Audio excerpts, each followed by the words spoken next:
দফা বাস্তবায়নের রোডম্যাপ প্রণয়নে ব্যর্থতা, পুলিশি হামলার বিচারের দাবি, প্রকৌশলী রুকনুজ্জামানকে হত্যার হুমকি, ডিপ্লোমা সিন্ডিকেটের নৈরাজ্য এবং প্রকৌশলীদের যৌক্তিক দাবি আদায়ের চলমান সংগ্রাম বিক্ষোভ মিছিল প্রসঙ্গে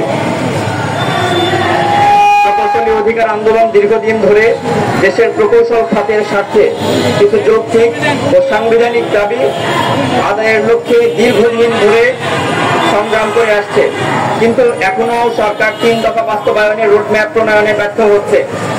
প্রকৌশলীদের ডিপ্লোমা সিন্ডিকেট কর্তৃক সাইবার বুলিং সহ হত্যার হুমকি দেওয়ার পরও ব্যবস্থা না নেওয়া, পুলিশি কার্যক্রমের তদন্ত রিপোর্টে বিলম্ব করার জন্য আমাদের আজকে এই বিক্ষোভ মিছিল। আমাদের যেই কয়েকটি বিষয় নিয়ে আজকে আমরা এখানে আলোকপাত করছি তার 1 নম্বর, 3 দফা দাবির রোডম্যাপ প্রদানে সরকারের ব্যর্থতা, প্রকৌশল খাতের দীর্ঘমেয়াদী উন্নয়ন, মেধাভিত্তিক সমাজ বিনির্মাণের লক্ষ্যে আমাদের পেশ করা 3 দফা দাবির যৌক্তিকতা অনস্বীকার্য। তা সত্ত্বেও সরকারের পক্ষ থেকে এই দাবিগুলো বাস্তবায়নের কোনো সুস্পষ্ট রোডম্যাপ ঘোষণা করা হয়নি। 2, প্রকৌশলী রুকনুজ্জামানকে হত্যার হুমকি ও বিচারহীনতা। আমরা তীব্র ক্ষোভের সাথে জানাচ্ছি যে নিষ্পতে কর্মরত বুয়েটের মেধাবী প্রকৌশলী মোহাম্মদ রুকনুজ্জামানকে ডেকে নিয়ে জবাই করে হত্যার হুমকি দেওয়া হয়েছিল। এই ন্যাক্কারজনক ঘটনার সুস্পষ্ট প্রমাণ থাকা সত্ত্বেও হুমকিদাতা এখনো গ্রেপ্তার হয়নি, এখনো বহিষ্কার হয়নি। আমরা জানতে পেরেছি তার নামে এখনো ওয়ারেন্টও জারি করা হয়নি এবং সে এখনো প্রকাশ্যে ঘুরে বেড়াচ্ছে। 3, শিক্ষার্থীদের উপর পুলিশি হামলার তদন্তহীনতা। আমাদের শান্তিপূর্ণ আন্দোলনে অংশগ্রহণকারী শিক্ষার্থীদের উপর পুলিশের হামলার ঘটনা ঘটলেও এখন পর্যন্ত কোনো তদন্ত রিপোর্ট প্রকাশ করা হয়নি, এর বিরুদ্ধে কোনো দৃশ্যমান ব্যবস্থাও গ্রহণ করা হয়নি। 4, ডিপ্লোমা সিন্ডিকেটের অব্যাহত নৈরাজ্য। একটি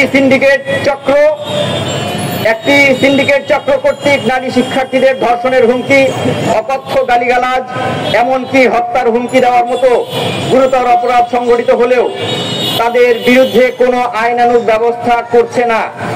এমনকি আমরা সেই তথ্যগুলো পুলিশের কাছে শেয়ার করেছি যাতে এর জন্য দ্রুত ব্যবস্থা গ্রহণ করা হয়। তার ব্যবস্থা এখন পর্যন্ত আমরা দৃশ্যমান হয়নি, তার ব্যবস্থা গ্রহণ করা হয়নি। এই সকল অন্যায়ের প্রতিবাদে এবং আমাদের যৌক্তিক দাবিগুলো সরকারের কাছে পুনরায় তুলে ধরার জন্য আমরা এই বিক্ষোভ মিছিলের ডাক দিয়েছি। আমরা বিশ্বাস করি প্রশাসন আন্তরিক হলে, প্রশাসন চাইলে সন্ত্রাস নির্মূল করা সম্ভব।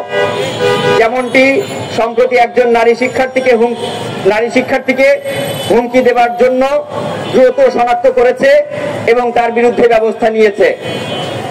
আমরা প্রকৌশলী রুকনুজ্জামানকে হুমকিদাতা সহ সকল সন্ত্রাসীর বিরুদ্ধে একই ধরনের জিরো টলারেন্স নীতি প্রয়োগের জোর দাবি জানাচ্ছি।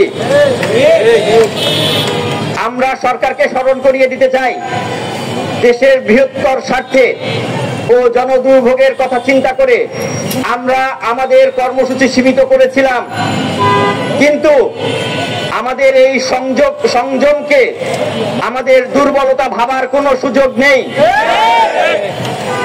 দাবি আদায় না হওয়া পর্যন্ত আমাদের সংগ্রাম অব্যাহত থাকবে এবং আমাদেরকে দুর্বল ভেবে যদি মনে করা হয় যে তারা রাজপথ থেকে উঠে চলে গিয়েছে, তারা সংগ্রামে নেই, তাহলে ভুল হবে। আমরা যদি দৃশ্যমান কোনো অগ্রগতি না দেখি, আমরা রাজপথে যেইভাবে কথা বললে, যেই ভাষায় কথা বললে সরকারের টনক নড়বে, সরকারের দৃষ্টি আকর্ষণ করবে, আমরা সেই ভাষাতেই কথা বলবো।